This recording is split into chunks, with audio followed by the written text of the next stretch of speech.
नमस्कार, आप सभी का स्वागत है चर्चा में। आपके साथ मैं हूं पूजा पांडे। सरकार की सबसे बड़ी प्राथमिकता किसान हैं, हमारे अन्नदाता हैं, जिन्हें ध्यान में रखते हुए एक के बाद एक बार कई बड़ी जो सौगात है, जो पहल है, वो की जा रही है। इस पहल का नाम है विकसित कृषि संकल्प अभियान।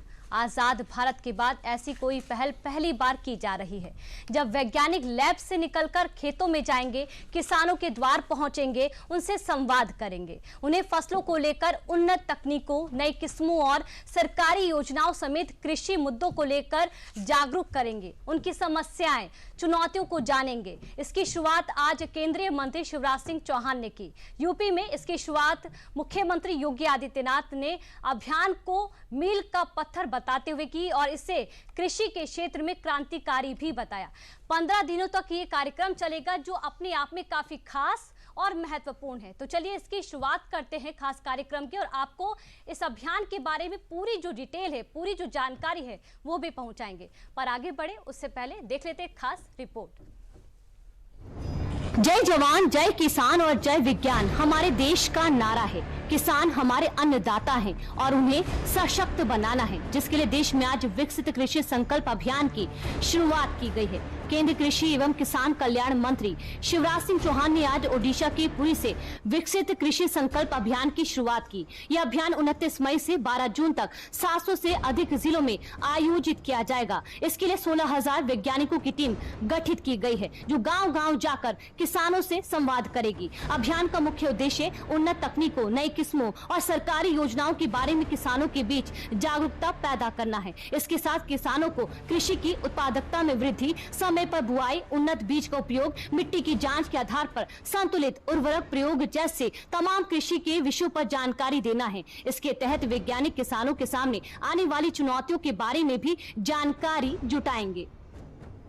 तो ये विकसित कृषि संकल्प अभियान का मतलब ये है कि वैज्ञानिक लैब से निकल के खेत में किसानों के बीच आए, गांव में आपके साथ बैठे और आपको बताएं ये माटी ऐसी है, इसमें इतना पोटास है, इसमें इतना ऑर्गेनिक कार्बन है, इसमें इतनी नाइट्रोजन है, तो यहां ये बीज लगाओ, ये किसान को बताना चाहिए। मुख्यमंत्री योगी आदित्यनाथ ने उत्तर प्रदेश में विकसित कृषि संकल्प अभियान की शुरुआत की। यूपी के सभी 75 जिलों में करीब 12,000 से ज्यादा वैज्ञानिक जाएंगे। एक दिन में एक टीम 2 गांव का दौरा करेगी और किसानों से सीधा संवाद करेगी। 15 दिन में ये टीम 10,125 स्थलों पर जाकर किसानों को जागरूक करेगी। मुख्यमंत्री योगी आदित्यनाथ ने कार्यक्रम की शुरुआत करते हुए इसे नई क्रांति की शुरुआत बताया।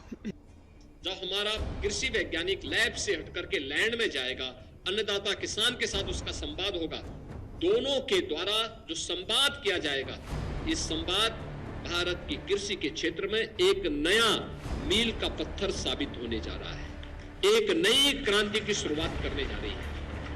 यूपी का किसान देश के लिए 22 से 23% खाद्यान्न उत्पादन करने का काम करता है। इसके साथ बीते 8 सालों में किसानों के सुधार में किए गए कार्य को लेकर भी सीएम योगी ने अपनी बात रखी। देश की कुल कृषि योग्य भूमि की 10 से 11% हमारे पास है, लेकिन उत्पादन इसी 10 से 11% कृषि में, कृषि योग्य भूमि में उत्तर प्रदेश का हमारा अन्नदाता किसान देश के लिए 22 से 23% खाद्यान्न उत्पादन करने का काम करता है। आजादी के बाद पहली बार सरकार किसानों से सीधे जुड़ने की बड़ी पहल कर रही है। एक तरफ सभी फसलों पर एमएसपी बढ़ाई गई, तो दूसरी तरफ किसानों को जागरूक भी किया जा रहा है। विकसित कृषि संकल्प अभियान का मकसद किसानों को, अन्नदाताओं को सशक्त बनाना है, आत्मनिर्भर बनाना है, ताकि विकसित कृषि संकल्प अभियान से हम विकसित भारत के लक्ष्य को जल्द से जल्द पा सके। तो इसी मुद्दे को लेकर आज हम चर्चा कर रहे हैं। हमारे साथ खास पैनल भी मौजूद हैं, उनसे आपका परिचय करवा देते हैं। हमारे साथ स्टूडियो में मौजूद हैं डॉक्टर आरपीएन सिंह, कृषि वैज्ञानिक है। सर, आपका स्वागत है। हमारे साथ राष्ट्रीय महासचिव हैं आरएलडी के अनिल दुबे जी, सर आपका भी बहुत बहुत स्वागत है। और हमारे साथ आशुतोष श्रीवास्तव, कृषि वैज्ञानिक, रानी लक्ष्मीबाई केंद्रीय कृषि एवं प्रौद्योगिकी विश्वविद्यालय झांसी से भी। सर आपका स्वागत है। सबसे पहला सवाल आरपीएन सिंह जी आपसे जानना चाहेंगे, इस अभियान को आप कैसे देख रहे हैं? मुख्यमंत्री योगी आदित्यनाथ इसे मील का पत्थर बता रहे हैं कि ये साबित होगा और क्रांतिकारी बता रहे हैं। बिल्कुल, अगर ये अभियान एक तरह से पूरे देश में ये एक साथ चलाया जा रहा है और ये हमारा जो अभियान है कृषि के जो किसानों के बीच में जाके ये मील का पत्थर साबित होगा। और ऐसा अभियान आज तक कभी देखा नहीं गया कि हम लोग वैज्ञानिक हैं, हम लोग कृषकों के दरवाजे पर जाते हैं, उनको बताते हैं तकनीकी, लेकिन इस प्रोग्राम में, इस अभियान के तहत पूरा जिले का महकमा, पूरा भारत सरकार, सारे लोग लगे हुए, प्रदेश सरकार। और आपको सबसे बड़ा इसमें एक जो जुड़ा हुआ है कि भारतीय कृषि अनुसंधान परिषद के वैज्ञानिक भी इसमें जुड़े हुए हैं। और जो हम लोगों की टीम बनी है, प्रतिदिन एक जनपद में हम लोग 9 प्रोग्राम कर रहे हैं, तो जिसमें कि 3 टीम बनाई गई है वैज्ञानिकों की, जिसमें कि आपका जो उप कृषि निदेशक वहाँ के नोडल हैं और जो हम लोग कृषि विज्ञान केंद्र के हेड हैं वो को नोडल हैं। और ये इस तरह से हम लोगों ने टीम जो 3 वैज्ञानिकों की टीम बनाई, जिसमें कि आईसीआर के विभिन्न जनपदों के जो आईसीआर के टीम है, भारतीय कृषि अनुसंधान परिषद की जो संस्थान है, उसके वैज्ञानिकों को भी इस अभियान के तहत जोड़ा गया है, जो सबसे पहला ये एक्सपेरिमेंट है। और ये बहुत ही अच्छा है क्योंकि जो भारतीय कृषि अनुसंधान परिषद के वैज्ञानिक हैं, तमाम तरीके के, जैसे यहाँ पर हमारे लखनऊ में देखा जाए तो केंद्रीय लवणता संस्थान है और फिशरीज का है, NBFGR है, national bureau of fish genetic resources, और भारतीय गन्ना अनुसंधान संस्थान है। ये सारे वैज्ञानिक अलग अलग जनपदों के लिए निर्धारित किए गए हैं। हमारे यहाँ जैसे रायबरेली जनपद के लिए CSSRI के वैज्ञानिक का टीम बनी हुई है जो हम लोगों के साथ कोऑर्डिनेट कर रहे हैं। और ये आज से जो अभियान की शुरुआत हुई है, मैं थोड़ा सा उसके बारे में बताऊं कि मैं था सवेरे उद्घाटन किया हूँ। बिल्कुल कि वहाँ पर जो प्रोग्राम हम लोगों ने बड़े दूरस्थ गांव में और पूरे न्याय पंचायत, ग्राम पंचायत में ये प्रोग्राम रखे गए हैं। और सबसे बड़ा चीज है कि सुबह 9 बजे से हम लोगों ने शुरू किया था, 9 बजे से 11 बजे तक ये प्रोग्राम, फिर उसके बाद फिर दूसरा प्रोग्राम हम लोग किए 2 घंटे का, और फिर 1 घंटे का केवल ब्रेक किया गया जो किसान भाइयों के लिए, कि उनको खाना खाने का समय हो, जो अपना खाना खा लें, ताकि फिर से जुड़ेंगे तो नई ऊर्जा के साथ जुड़ेंगे। और फिर शाम के 6 बजे तक ये प्रोग्राम जो मैं अभी छोड़ा हूँ, 6 बजे तक प्रोग्राम चलेगा, अभी चल रहा है प्रोग्राम। और इसमें भारतीय कृषि अनुसंधान परिषद के वैज्ञानिक, कृषि विज्ञान केंद्र के हम लोग वैज्ञानिक और कृषि विभाग के अधिकारीगण, और कृषि विभाग के अलावा जैसे मत्स्य विभाग है, उद्यान विभाग है, अन्य विभाग है, उनके भी अधिकारीगण या उनके जो प्रतिनिधिगण, और जो गांव में ATM और BTM के रूप में जो छोटे कर्मचारी जो कृषि विभाग के हैं, वो इसमें पूरी तरीके से सहयोग में लगाए गए हैं। अनिल दुबे जी, क्योंकि अगर RLD की बात करें, क्योंकि आपका जो मुख्य उद्देश्य है वो किसान है, किसान मजबूत होगा। कल हम देख रहे थे कि MSP को लेकर, फसलों को लेकर जो MSP बढ़ाई गई, और आज इस बड़े अभियान की शुरुआत की जा रही है, इसे आप कैसे देख रहे हैं, कैसे एक्सपीरियंस? देखिए, किसानों के लिए NDA की सरकार काम कर रही है और किसानों के बारे में उनकी अवधारणा को देखते ही हमारे राष्ट्रीय लोकदल के राष्ट्रीय अध्यक्ष माननीय जयंत चौधरी जी ने NDA में जाने का फैसला लिया था। मैं आपको बताऊं कि पिछले 4 दशक तक इस देश में कांग्रेस की सरकार रही और उन्होंने कभी भी किसानों को सम्मानित करने का काम नहीं किया। वो स्वामीनाथन आयोग की रिपोर्ट लागू करने की बात अब करते हैं। ये चाहते तो जब इनकी सरकार थी तो स्वामीनाथन आयोग की रिपोर्ट लागू कर सकते थे। किसानों की बात उनके भाषणों में रहती है, लेकिन किसानों के लिए अगर किसी ने सोचा तो वो NDA की सरकार में सम्मान देने का काम हुआ। इस देश के यशस्वी प्रधानमंत्री आदरणीय श्री नरेंद्र मोदी जी ने भारत रत्न स्वर्गीय चौधरी चरण सिंह जी को भारत रत्न से नवाजा, उनको सम्मानित करने का काम किया। देश के करोड़ों किसान, राष्ट्रीय लोकदल के संस्थापक स्वर्गीय चौधरी अजीत सिंह जी, ये लगातार इस बात का प्रयास करते रहे कि चौधरी साहब को सम्मान दिया जाए, जिससे इस देश का खेत खलिहान में काम करने वाला किसान अपने आप को सम्मानित महसूस करे, अपना गौरव महसूस करे। लेकिन उस काम को उन्होंने 4 दशक तक सरकार ने नहीं किया, इस NDA की सरकार ने करने का काम किया। और जबकि उन्होंने, आज चौधरी साहब की पुण्यतिथि है और देश के प्रधानमंत्री जी ने ये कहा कि हम चौधरी साहब के सपनों का भारत बनाना चाहते हैं, चौधरी साहब के सपनों पर चलना चाहते हैं, तो उसके आधार पर राष्ट्रीय लोकदल ने, राष्ट्रीय लोकदल के अध्यक्ष माननीय जयंत चौधरी जी ने एनडीए में जाने का फैसला किया और एनडीए की सरकार किसानों के लिए अच्छा काम कर रही है।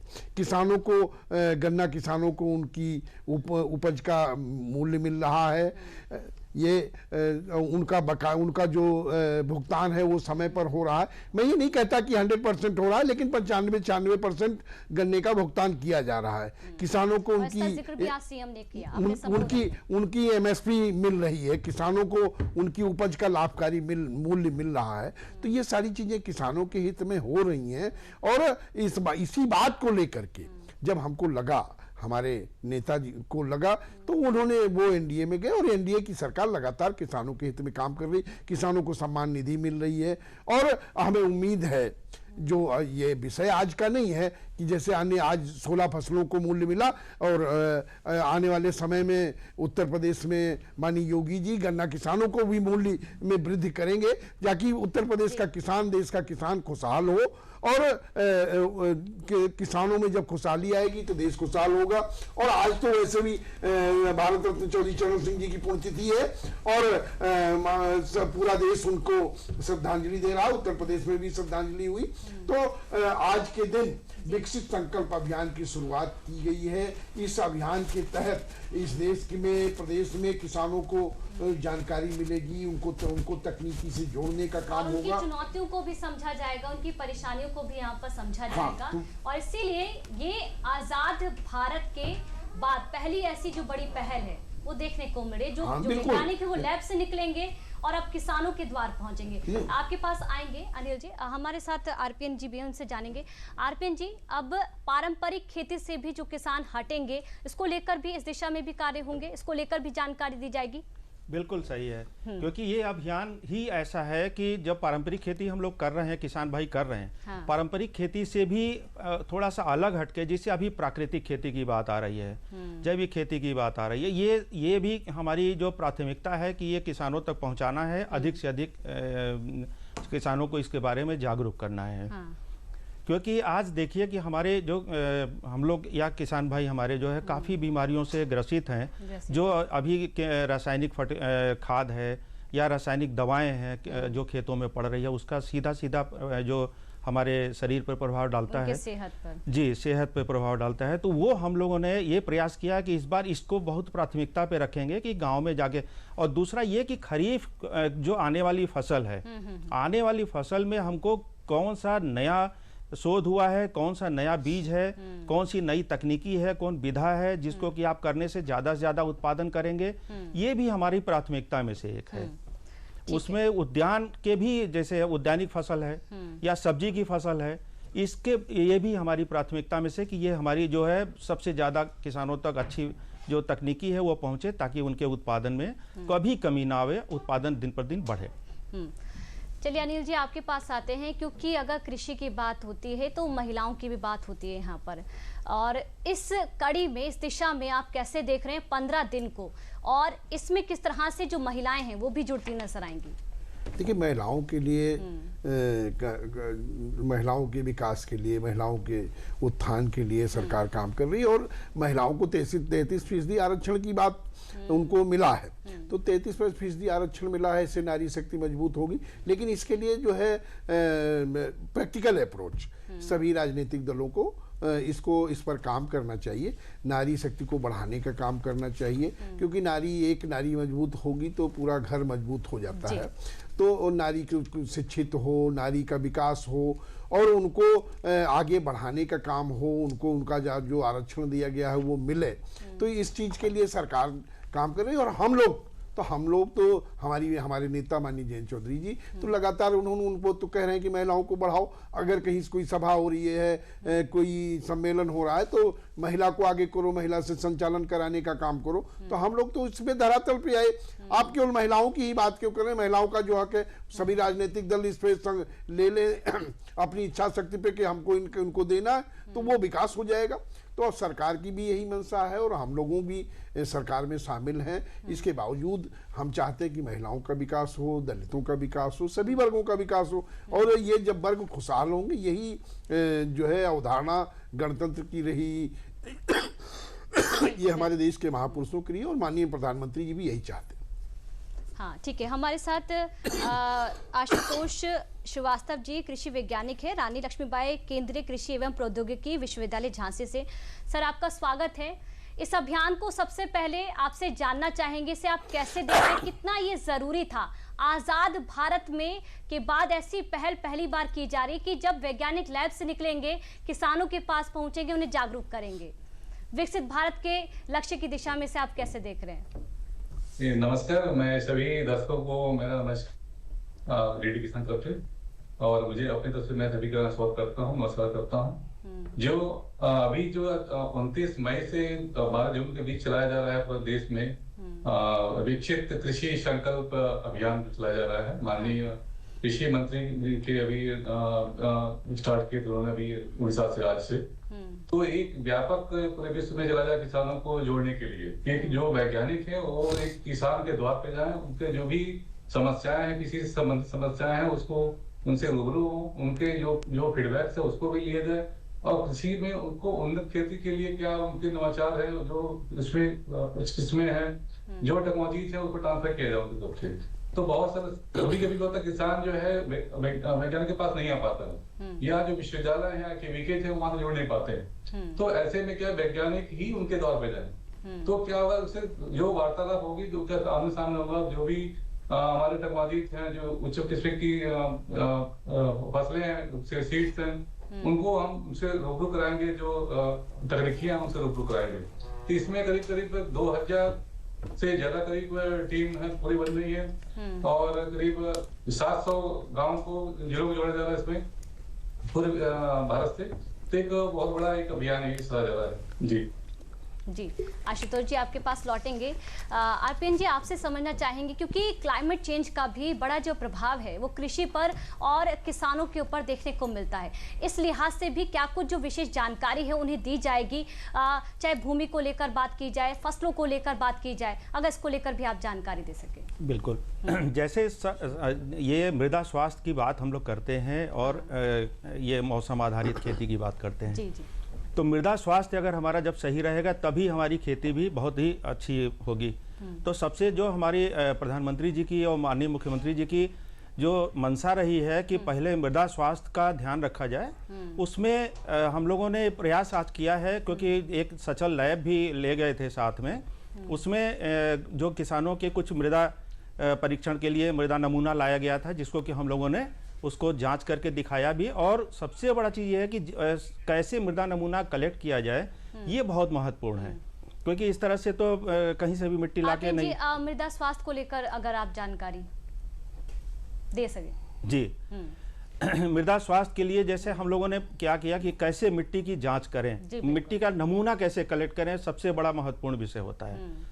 तो अगर समय हो तो मैं थोड़ा इस पे विस्तार रखूंगा कि जैसे हमारे खेत है, आप किसान भाई मान लीजिए कि कोई एक खेत बना लीजिए, कोई भी खेत आपका है, छोटे छोटे आप खेत बना के मेड़ बना के रखते हैं। तो एक मेड़ वाला जो खेत है उसमें क्या करेंगे कि आप 4 कोने से थोड़ा सा छोड़ के, मेड़ के कोने से थोड़ा सा छोड़ते हुए, क्योंकि पानी और जो रसायन है वो किनारे जमा हो जाता है, तो उसमें हो सकता है मिट्टी की जांच सही नहीं हो पाए।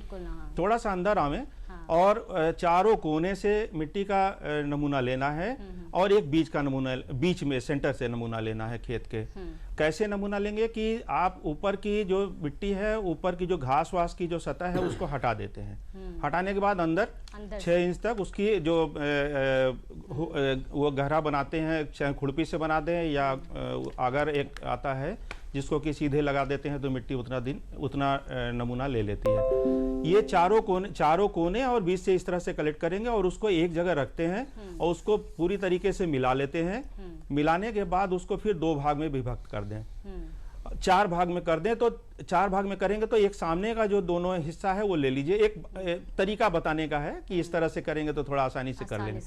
तो सामने का जैसे 4 भाग कर लिया, तो एक सामने का और एक इधर का ले लिया नमूना, फिर इकट्ठा कर लिया और ये दोनों हटा दिया। इस तरह से करते करते 4 करते रहेंगे और आधा किलो के लगभग या 200 ग्राम के लगभग आप मिट्टी का नमूना इकट्ठा कर लेते हैं। ये आप लैब में भेजेंगे जब जांच के लिए, तब आप मृदा का जो असली जो रिजल्ट है वो मिलेगा आपको। और दूसरा यह कि पेड़ के पास की मिट्टी नहीं लेनी है, तालाब के पास की नहीं लेनी है, चूंकि उसका नमूना अलग आएगा, उसका रिजल्ट अलग आएगा। और ये करने के बाद उसमें अपना खसरा नंबर, आपका खेत का जो पहचान है, आपका नाम है, वो उसमें पैकेट में लगा के, और कृषि विभाग की लैब प्रयोगशाला हर जगह बने हुए हैं। कृषि भवन में ये प्रयोगशाला है मृदा स्वास्थ्य जांच करने की, उसमें आप जांच कराएं। कहीं कुछ निःशुल्क का भी है और कुछ बहुत सस्ता है जो कि किसान भाई उसको आराम से दे सकते हैं। वो जांच करा के तब उसके बाद आप कोई भी जो उर्वरक है उसका इस्तेमाल करेंगे, तब आपको ज़्यादा फायदा मिलेगा। जी अनिल जी, क्योंकि चौधरी चरण जी का बड़ा सपना था कि जब किसान समृद्ध होगा तभी जो देश है वो समृद्ध होगा, वो मजबूत होगा। इस दिशा में भी किस तरह से अभी स्थिति को उसका आकलन आप कर पा रहे, और ये अभियान उसको और किस तरह से पंख देगा, सपनों को पूरा करेगा? नहीं, ये अभियान जो आज माननीय मुख्यमंत्री जी ने लखनऊ में शुरुआत की और माननीय कृषि मंत्री भारत सरकार ने शुरुआत की, तो उस अभियान का जो उद्देश्य है वो तो बहुत अच्छा है। उस उद्देश्य को जो वो चाहते हैं, जो माननीय प्रधानमंत्री जी की अवधारणा है, माननीय मुख्यमंत्री जी की अवधारणा है, उसको सही ढंग से हमारे जो कृषि वैज्ञानिक हैं ये उस अवधारणा को सही ढंग से मूर्त रूप दे सकें, सही ढंग से किसानों तक वो बातें पहुंच सकें। ये बातें केवल कागजी ना रह जाएं, अगर ये ढंग से पहुंचाई जाएंगी तो इससे देश का किसान खुशहाल होगा, उत्तर प्रदेश का किसान खुशहाल होगा। और किसान की खुशहाली, ये तो स्वर्गीय चौधरी साहब ने कहा ही था कि देश की समृद्धि का रास्ता गांव और खेतों से होकर के गुजरता है। और उन्होंने ये भी कहा था कि किसान एक निगाह अपने खेत की मेड़ पर रखे और दूसरी देश की सत्ता पर भी रखे, क्योंकि जब तक आप उस चीज को नहीं समझोगे तब तक आपके विकास में आप उसमें रोड़ा बनेंगे लोग।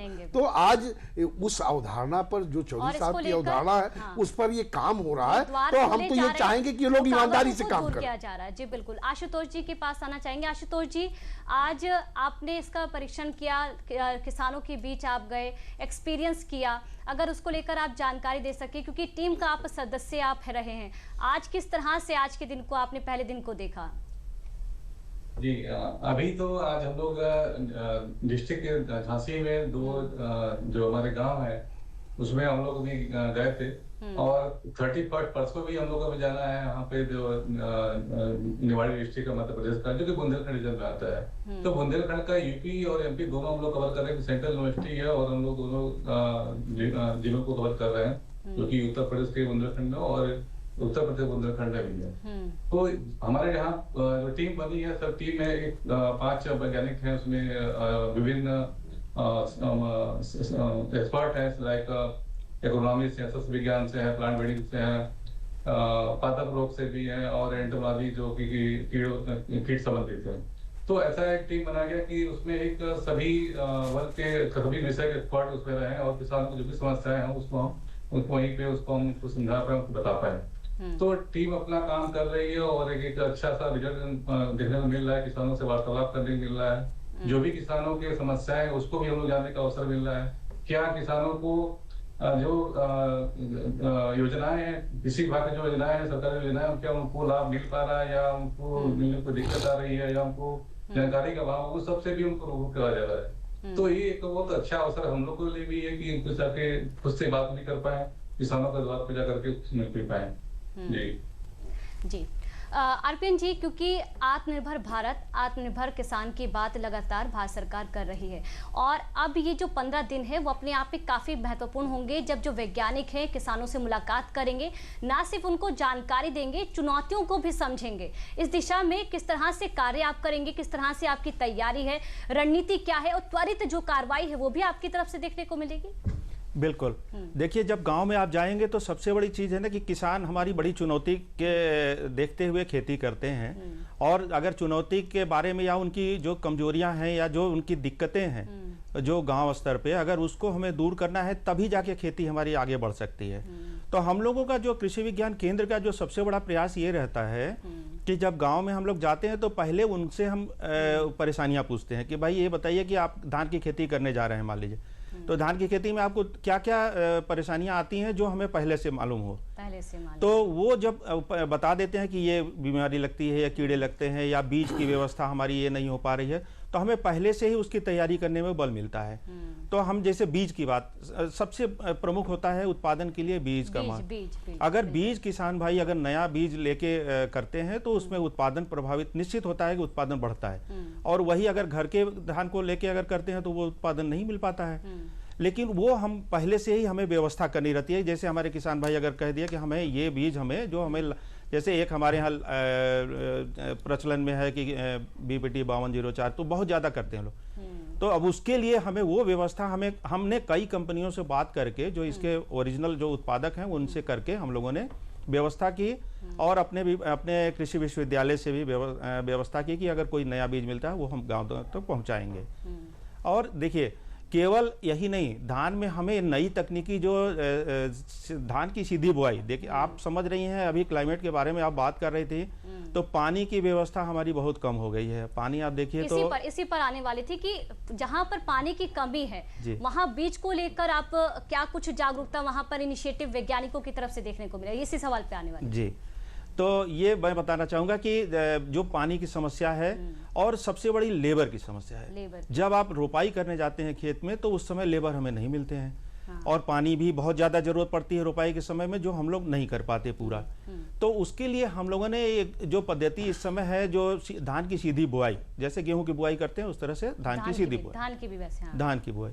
तो ये तकनीकी हम लोगों ने गांव-गांव तक पहुंचाया, और इस समय लगभग हमें 500 हेक्टेयर में पिछली साल हम लोगों ने कराया था धान की सीधी बुआई, और इतना अच्छा किसानों ने पसंद किया, क्योंकि एक तो खरपतवार उसमें थोड़ा सा आता है, ये देखने में आता है कि अगर पहले से तैयारी नहीं करेंगे, जैसे मान लीजिए कि आपने धान की सीधी बुआई करी तो बरसात के समय में खरपतवार आना है, तो एक जो खरपतवार नाशी है उस समय डाल देते हैं, जिस समय की बुआई के तुरंत 2-3 दिन के बाद, और एक जो है खरपतवार आने के पश्चात जी।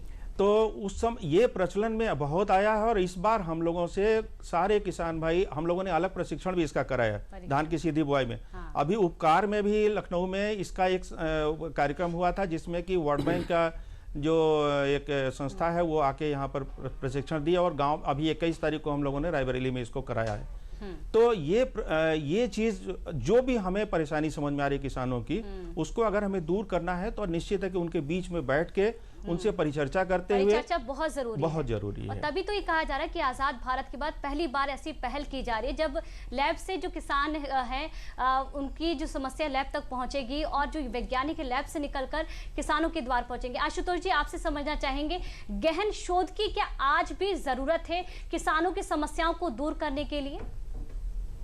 जी बिल्कुल सही कह रहे हैं आप। जैसे कि जलवायु में परिवर्तन तो देखने को मिल रहा है, पिछले कई दशकों से मिल रहा है कि जो तापमान है वो दिन पर दिन जो है वो आपको बढ़ता जा रहा है। तो फसल में क्या है कि ये सभी फसल के अलग अलग तापमान होते हैं। सपोज कि अभी रबी सीजन में गेहूं का है या खरीफ के लिए धान है, तो इसके लिए दोनों फसलों के लिए अलग अलग तापमान है।